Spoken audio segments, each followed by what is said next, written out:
Hello किसान साथियों। आज के वीडियो में हम लोग बात करने वाले हैं गेहूं में सिंचाई कब कब और किस किस अवस्था में की जाती है। तो चलिए चलिए वीडियो को स्टार्ट करने से पहले अगर चैनल पर नए हैं तो सब्सक्राइब एंड लाइक कर दीजिए। तो चलिए देखते हैं। देखिए किसान भाइयों, गेहूं में सिंचाई करने का मुख्य समय क्या होता है और गेहूँ में सिंचाई किस किस टाइम पर की जाती है, कौन सा अवस्था महत्वपूर्ण होता है, उसके बारे में हम जानेंगे। तो किसान भाइयों, गेहूँ में सिंचाई मुख्य 5 होते हैं, उसके बारे में हम लोग एक एक करके देखेंगे। तो चलिए पहला सिंचाई के बारे में देखते हैं। देखिए किसान भाइयों, गेहूं में प्रथम सिंचाई CRI स्टेज यानी क्राउन रूट इनिशिएशन यानी शीर्ष जड़ निकलने के समय की जाती है। यह सिंचाई सबसे महत्वपूर्ण अवस्था होता है, CRI स्टेज। यह सिंचाई बीज बोने के 20 से 21 दिन के बीच की जाती है। तो चलिए दूसरा सिंचाई के बारे में हम लोग देखते हैं। देखिए किसान भाइयों, दूसरा सिंचाई यानी टेलरिंग स्टेज में की जाती है। जब एक बीज के मुख्य तने से कई छोटे छोटे नए शाखा जब निकलने लगते हैं, उस समय यह सिंचाई की जाती है। यह सिंचाई बीज बोने के 40 से 41 दिन के बीच में की जाती है। जो हम लोग इमेज में जो फोटो इसमें है उसमें हम देख सकते हैं, मुख्य तन्ना से कई छोटे छोटे शाखाएँ निकलते हुए दिख रहे हैं इसमें। तो यह सिंचाई इसी समय की जाती है। तो चलिए तीसरा सिंचाई के बारे में हम लोग देखते हैं। तो देखिए तीसरा सिंचाई गेहूं में लेट ज्वाइनिंग स्टेज यानी ढेर से गांठ बनने की अवस्था में की जाती है। जब मुख्य तना तेजी से लंबा होने लगता है और नोड यानी गांठ बनने लगता है, यह अवस्था उच्च पोषक तत्व मांग अवस्था होता है। इस अवस्था में नाइट्रोजन डालने की आवश्यकता होती है। देखिए इसमें इमेज या फोटो में दिख रहा है, तेजी से लंबा हो रहा है और नोड यानी गांठ बन रहा है इसमें। तो यह सिंचाई 60 और 61 दिन के बीच में की जाती है। इसमें नाइट्रोजन की आवश्यकता या हम लोग कह सकते हैं कि खाद देने की टाइम इसमें गेहूं में आ गया यह सिंचाई में।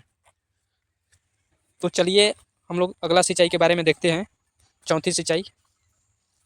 तो देखिए किसान भाइयों, चौथी सिंचाई हम लोग फ्लावरिंग या मिल्की स्टेज में की जाती है। यह जब फूल या बाल आने लगते हैं या फिर दूधिया अवस्था में की जाती है। यहाँ देखिए थोड़ा ये टाइपिंग मिस्टेक हो गया है, इसमें आने की अवस्था में होगा, यहाँ आने की अवस्था में होगा, ध्यान दीजिएगा, थोड़ा आने की अवस्था में हो जाता है।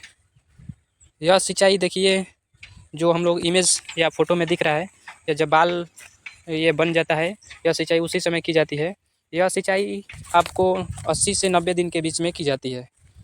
तो चलिए हम लोग पाँचवीं सिंचाई के बारे में देखेंगे। पाँचवीं सिंचाई यह थोड़ा महत्वपूर्ण होता है, उसके बारे में देखेंगे। तो देखिए पाँचवीं सिंचाई किसान भाइयों या किसान साथियों, हम लोग ये इसको ग्रेन फिलिंग स्टेज यानी दाने बनने की अवस्था में की जाती है। यह सिंचाई न देने से क्या होता है कि दाने सिकड़ी हुई और पैदावार में कमी आ जाती है, क्योंकि इस अवस्था में पानी की या सिंचाई की आवश्यकता बहुत अधिक होती है। उस समय हम लोग सिंचाई ना देंगे ना, तो क्या होता है कि जो दाना बनने की अवस्था रहता है वह पचका हुआ दिखेगा और उसका ये प्रोडक्शन भी कम हो जाएगा। तो यह इसलिए महत्वपूर्ण सिंचाई होता है। यह सिंचाई आपको बीज बोने से 100 से 120 दिन के बीच में की जाती है। यह सिंचाई महत्वपूर्ण अवस्था है, ध्यान दीजिएगा। ये 2 अवस्था से गेहूँ में बहुत महत्वपूर्ण अवस्था होता है। पहला क्राउन रूट इनिशिएशन यानी CRI स्टेज, जो पहली सिंचाई होती है 20 से 21 दिन, और दूसरा ये होता है पाँचवीं सिंचाई जो ग्रेन फिलिंग स्टेज, दाने बनने की अवस्था में दाना जब बनता है तो उस समय सिंचाई देने की महत्वपूर्ण अवस्था होता है।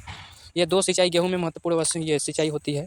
इसको हम लोग किसान भाई साथियों, आप लोग ध्यान देकर इसको सिंचाई करने की आवश्यकता होती है। यह सिंचाई आपको 100 से 120 दिन के बीच की जाती है, पाँचवीं सिंचाई, जब दाने बनने लगते हैं तब। तो चलिए आज के वीडियो यहीं तक। अगर चैनल पर नए हैं तो आप चैनल को सब्सक्राइब कर लीजिए। ऐसे ही इन्फॉर्मेशन के लिए हमसे जुड़े रहिएगा। तो चलिए आपके साथ हम मिलेंगे अगले वीडियो में।